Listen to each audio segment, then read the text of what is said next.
Good morning, everyone. My name is Vijayalaxmi Atul Nakhare. Today we are going to study a prose on saying please by A.G. Gardiner.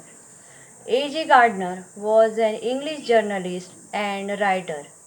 He was a prolific writer with a number of essays to his credit. On Saying Please is a story that talks about our socially important issues that we come across in our day-to-day life. Students, as you know that we use regularly thank you and please. Why do we use these words?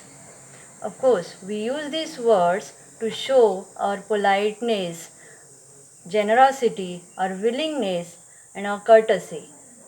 Good manners has a great value in human life. Bad manners are not a legal crime, but everybody dislikes a person having bad manners. In this story, writer gives an example of a liftman. He throws light on the importance of good manners. Similarly, we should avoid bad manners because bad manners are infectious. Every action has a reaction. He gives an example of a liftman having bad manners. In city office, a passenger told the liftman to take him top, but the liftman demanded top please. The passenger didn't say please, he didn't use the word please. The liftman felt insulted. Similarly, in this situation, the liftman would be punished. Discourtesy is not a legal offense. Suppose a thief enters into my house and I knock him down, the law will acquit me. If I am physically assaulted, it may permit me to retaliate with a reasonable violence. We must admit that the law is reasonable. It does not enforce anybody to say please or thank you. The law does not consider the hurting of our feelings as a case for compensation. It does not have any compensation for moral and intellectual damage. It does not become our guardian on our private manners. I may be haughty or boorish, but the only penalty I will have to pay is being written down as an ill mannered fellow.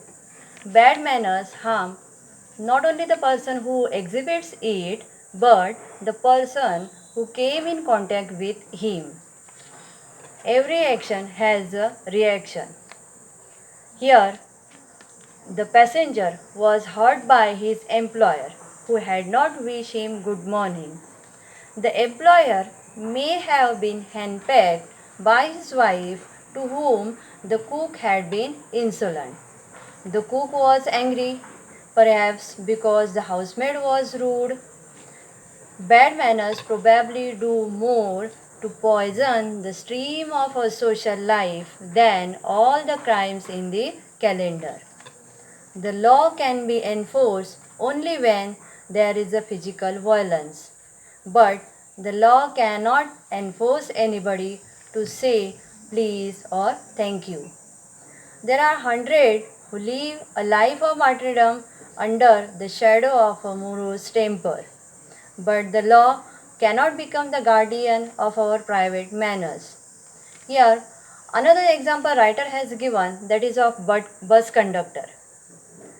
Majorly what we observe, bus conductors use their loud voice and in an aggressive manner. But here, in this story, writer has given example of a polite bus conductor. When the writer boarded a bus and found that he was utterly penniless, he asked the conductor that he would go back.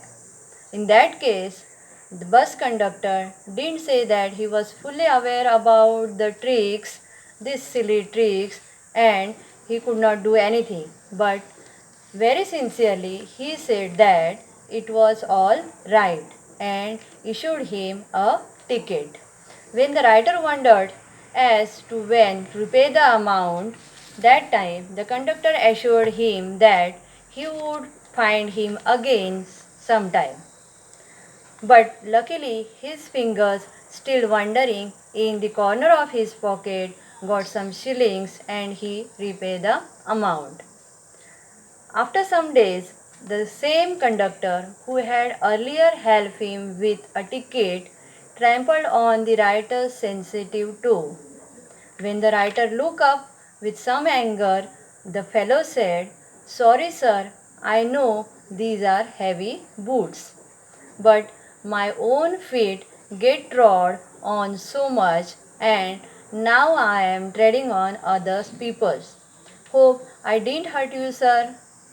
Surely he had heard the writer, but he was so nice about it that the writer assured him that he hadn't.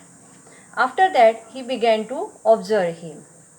Whenever he boarded his bus and found his good nature, the polite bus conductor had a fund of patience and had a gift for everybody to make them comfortable. For example, if was raining, he would run up to call the passenger inside the bus. When the old people, with the old people, he behaved like their son. With the children, he behaved like their father. And of course, with the youngsters, he was very warm towards them and made them happy. He went out of the way to help the handicapped people. He took blind man across the road and made sure that he was safely on his road. Everybody on his bus found it a pleasant journey. Writer miss him and make no apologies for writing a panegyric on an unknown bus conductor.